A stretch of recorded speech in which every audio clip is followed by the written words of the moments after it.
Before the world knew cities, before time had a name, the Ceiba tree was born. To the first peoples of Trinidad, it was the world tree, a bridge between life and death, where spirits whispered and gods watched. But even sacred things have shadows, and the Ceiba held one. Its roots drank from the underworld. Its branches cradled the heavens. The people revered it. Yet it drew darkness, a magnet for things that should never walk free. Welcome to our channel, the home of haunted stories. Tonight, we journey into Trinidad's haunted forests, where a Ceiba tree hides a terror so old, it is whispered only after dark. We will talk about the famous Ceiba tree. Sacred to the ancient Mayas, Africans, and Amerindians alike, it inspired both reverence and fear. In some Caribbean countries, it is called the God tree or the Devil tree.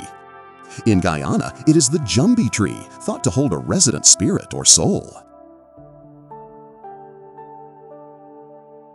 Only a few dared to touch the Ceiba or silk cotton tree, as it is famously called, and those who did never began without tribute, a pour of rum at its root, a process known as libation, others a handful of corn or the blood of a chicken as offerings to calm the restless spirit in its roots. Legends tell of treasures buried beneath silk cotton trees, guarded by the spirits of slaves slain in order to guard the treasures. In villages, towns, and cities, the Ceiba flourishes because of fear. Hunters, woodsmen, even farmers avoid its branches. It is believed to be the central seat of evil, the parliament of all demonic acolytes, led by Papa Diable, also called Bazil, the visitor of death. Bazil is the name given to death. In many places, it is called the Grim Reaper.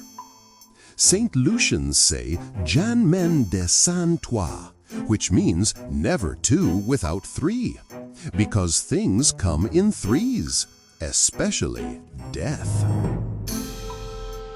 Coal mine, Trinidad, 1800s.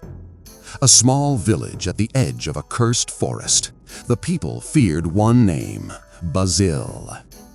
Known as Papa Diable, the father devil, he was death made flesh. Wherever he walked, children vanished. Crops withered. Families woke cold as stone. But one man refused fear. Papa Lebois, an old carpenter, wise as the forest, cunning as a snake. He knew the Ceiba's power. And when Bazil came for his soul, he had concocted a plan. You see, Papa Lebois was a carpenter. He set out very early every morning to the huge silk cotton tree with his tools. On the bark of the tree trunk, he carved out a door. He chiseled into the huge trunk, creating a big room. When it was late, returned home. Each day, Papa Lebois hollowed a new room, one above the other. By the seventh day, 7 rooms were complete. Each door locked and etched with saints and spirits, ready to lure the greedy demon. Months after, when Bazil arrived, greedy and curious, the carpenter led him room by room, deeper into the Ceiba's heart. The air grew heavy. The walls seemed alive. At the 7th chamber, he hesitated. Bazil bellowed. Man, open up that old door before I get vexed and take your soul. I is Bazil, the visitor of death. The old carpenter smiled, opened the final door, and said, "This is your throne." Bazil stepped in, and the trap snapped shut. A massive wooden plug, soaked in holy rum, sealed him inside. His roar shook the forest, but the Ceiba held him. For years, coal mine thrived. No plagues, no children lost. But peace breeds carelessness, and pride invites doom. One night, drunk on his own legend, Papa Lebois boasted, "I trapped the devil in the Ceiba." A stranger in the crowd, not human, hissed, "Prove it." Without thinking, he snapped angrily. "I trapped him. Why would I lie about that?" "More so, I can show you all right now." And so he led a crowd to the tree. They went in from the door and through each of the rooms till they arrived at the 7th room. Unbeknown to him, Bazil was waiting. He grabbed Lebois' neck with his long knobby fingers, Took the keys. and he was set free. He roared. His laughter cracked the earth. He seized Papa Lebois' soul and vanished into the night. The village was never the same.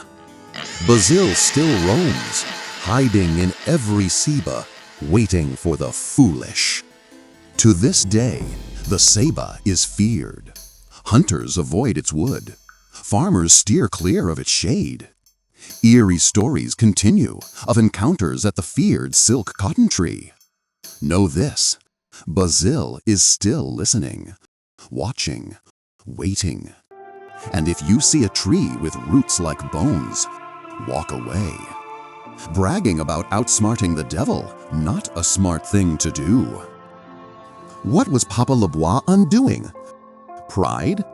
Excessive drinking? Overconfidence? Tell us in the comments what you think of the story. Did that tale make your skin crawl? If you love folklore that haunts the night, hit like, subscribe, and share.